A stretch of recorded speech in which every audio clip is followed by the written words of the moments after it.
তো hello everyone, কেমন আছো তোমরা সবাই? আজকের আমি বানাবো ম্যাগি।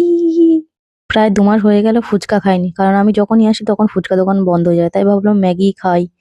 তো তারপর সব সবজি টবজিগুলো নিয়ে নিলাম, পেঁয়াজ আর রসুন, ধনিয়া পাতা, পেঁয়াজ কলি পাতা, আলু, বাঁধাকপি, মটরশুঁটি এইগুলো নিয়ে নিলাম। বাস, তো তারপর দিয়ে দিলাম পেঁয়াজ রসুন, দিয়ে দিলাম সব সবজিগুলো একটা একটা করে দিয়ে দিলাম। মজা হচ্ছে খুব, আমার ম্যাগি খাওয়া আজকে অনেকদিন পর।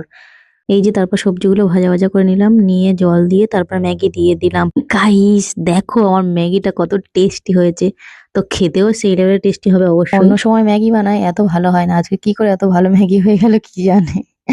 তারপর চলো এবার টেস্ট করে দেখি কেমন হয়েছে। দেখতে টেস্টি, খেতে অবশ্যই টেস্টি হবে।